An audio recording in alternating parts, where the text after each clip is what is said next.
ಪರಾಸಕ್ತಿ ಈ ಹಿಸ್ಟಾರಿಕಲ್ ಸಿನಿಮಾನ ನೋಡಿದ್ಮೇಲೆ ನನ್ನ ಒಪಿನಿಯನ್ ಹೇಳೋದಾದ್ರೆ ಇಷ್ಟ ಆಯ್ತು ಅಂತ ಹೇಳ್ತೀನಿ. ಒಂದು ಕ್ರಾಂತಿಕಾರಿ ಸಿನಿಮಾನ ಇದಕ್ಕಿಂತ ಇಂಟ್ರೆಸ್ಟಿಂಗ್ ಆಗಿ ತೋರಿಸೋದಕ್ಕೆ ಸಾಧ್ಯ ಇಲ್ಲ ಅನ್ನೋದು ನನ್ನ ಅನಿಸಿಕೆ. ಬಹುಶಃ ಈ ಸಿನಿಮಾ ಬೇರೆಯವ್ರಿಗೆ ಪರವಾಗಿಲ್ಲ ಅಂತ ಅನ್ಸಿದ್ರು ಅನ್ಸ್ಬೋದು. ಜನನಾಯಕನ್ ಸಿನಿಮಾದ ತರನೇ ಈ ಸಿನಿಮಾಗೂ ಕೂಡ ಸೆನ್ಸಾರ್ ಪ್ರಾಬ್ಲಮ್ ಆಗಿರುತ್ತೆ. ಆದ್ರೂ ಚಿತ್ರತಂಡ ಫೈಟ್ ಮಾಡಿ 25 ಕಟ್ಸ್ ನೊಂದಿಗೆ ಕಡೆಗೂ ಸಿನಿಮಾನ ರಿಲೀಸ್ ಮಾಡಿರುತ್ತೆ.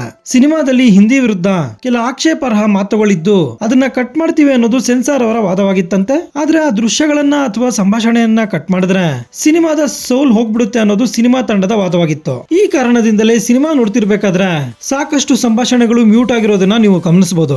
ಇನ್ನು ಈ ಸಿನಿಮಾದ ಕಥೆ 1960s ಅಲ್ಲಿ ನಡೆಯುತ್ತೆ. ಆ ಟೈಮಲ್ಲಿ national wide Hindi imposition compulsory ಆಗಿರುತ್ತೆ. ಈ ಹಿಂದಿ ಹೇರಿಕೆಯ ವಿರುದ್ಧ ತಮಿಳುನಾಡಿನಲ್ಲಿ ಇಬ್ಬರು ಸಹೋದರರು ಮಾಡಿದ ಹೋರಾಟವೇ ಈ ಸಿನಿಮಾ. ಸಿನಿಮಾದಲ್ಲಿ ಹಿಂದಿ ಹೇರಿಕೆಯ ವಿರುದ್ಧದ ಹೋರಾಟ ಎಷ್ಟು ತೀವ್ರವಾಗಿತ್ತು ಅನ್ನೋದನ್ನ ತುಂಬಾ ಚೆನ್ನಾಗಿ ತೋರಿಸಿದ್ದಾರೆ. ಒಂದು ಭಾಷೆಯನ್ನ ಉಳಿಸ್ಕೊಳ್ಳೋದಕ್ಕೆ, ಸ್ಪೆಷಲಿ ಸೌತ್ ಇಂಡಿಯಾದ ಭಾಷೆಗಳನ್ನ ಉಳಿಸ್ಕೊಳ್ಳೋದರ ಹಿಂದೆ ಇಷ್ಟೆಲ್ಲಾ ತ್ಯಾಗ ಬಲಿದಾನಗಳಿದ್ವಾ ಅನ್ನೋದನ್ನ ನೋಡಿ ಶಾಕ್ ಆಯ್ತು. ಸಿನಿಮಾದಲ್ಲೇ ಹೇಳಿರೋ ಪ್ರಕಾರ ಸುಮಾರು 200ಕ್ಕೂ ಹೆಚ್ಚು ಜನರು ಈ ಹೋರಾಟದಲ್ಲಿ ಪ್ರಾಣ ಕಳ್ಕೊಂಡಿದ್ದಾರಂತೆ.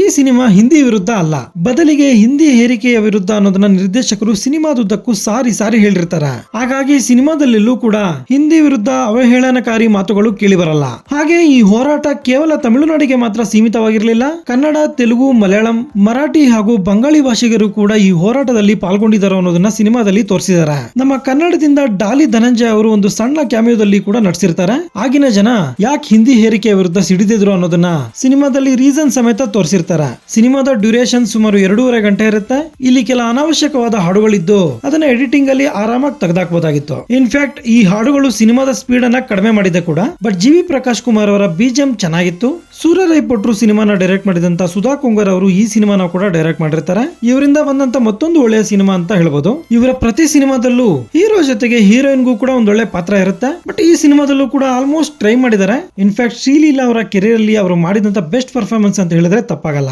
ಶಿವಕಾರ್ತಿಕೇಯನ್, ರವಿ ಮೋಹನ್ ಹಾಗೂ ಅದರ್ವರ್ ಅಂತ ನಟರು ಈ ಸಿನಿಮಾದಲ್ಲಿ ನಟಿಸಿರ್ತಾರೆ. ಶಿವಕಾರ್ತಿಕೇಯನ್ ಅವರು ಹೋರಾಟಗಾರ ಹಾಗೂ ಮಧ್ಯಮ ವರ್ಗದ ಒಬ್ಬ ಸಾಧಾರಣ ಯುವಕನ ಪಾತ್ರದಲ್ಲಿ ಚೆನ್ನಾಗಿ ನಟಿಸಿದ್ದಾರೆ. ಅದರ್ವ ಅವರು ಸ್ಟೂಡೆಂಟ್ ಲೀಡರ್ ಪಾತ್ರದಲ್ಲಿ ಪರ್ಫೆಕ್ಟ್ ಆಗಿ ಸೂಟ್ ಆಗಿದ್ದಾರೆ.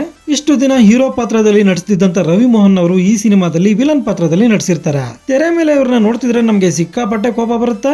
ಆ ತರ ಡಿಸೈನ್ ಮಾಡಿದರೆ ಇವರ ಕ್ಯಾರೆಕ್ಟರ್ ನ. ಅಫ್ಕೋರ್ಸ್ ಅವರ ನಟನೆ ಕೂಡ ಅಷ್ಟೇ ಚೆನ್ನಾಗಿದೆ ಅನ್ಕೊಳ್ಳಿ. ನನ್ನ ಪ್ರಕಾರ ಈ ವಿಲನ್ ಪಾತ್ರದಲ್ಲಿ ಬೇರೆ ಯಾರಾದ್ರೂ ಒಬ್ಬ ಸಪೋರ್ಟಿಂಗ್ ಆಕ್ಟರ್ ನಟಿಸಿದ್ರು ಕೂಡ ಆಗಿರೋದು. ಮೂವಿಲಿ ಕೆಲ ಹಿಂಸಾತ್ಮಕ ದೃಶ್ಯಗಳಿದ್ದು ಅದನ್ನ ಹೊರತುಪಡಿಸಿದ್ರೆ ನೀವು ಈ ಸಿನಿಮಾನ ಆರಾಮಾಗಿ ಫ್ಯಾಮಿಲಿ ಜೊತೆ ನೋಡಬಹುದು. ನೀವೇನಾದ್ರೂ 60ರ ದಶಕದ ಹಿಂದಿ ಹೋರಾಟದ ತೀವ್ರತೆ ಹೇಗಿತ್ತು ಅನ್ನೋದನ್ನ ನೋಡ್ಬೇಕಂದ್ರೆ ಈ ಸಿನಿಮಾನ ನೋಡಿ. ಇದಾಗಿರುತ್ತೆ ಪರಾಶಕ್ತಿ ಸಿನಿಮಾದ ಬಗೆಗಿನ ನನ್ನ ಒಂದು ಒಪಿನಿಯನ್. ಈ ವಿಡಿಯೋ ನಿಮ್ಗೆ ಇಷ್ಟ ಆಗಿದ್ರೆ ಒಂದು ಲೈಕ್ ಕೊಟ್ಟು ನನ್ನ ಚಾನೆಲ್ ನ ಸಬ್ಸ್ಕ್ರೈಬ್ ಮಾಡ್ಕೊಳ್ಳಿ. Thank you.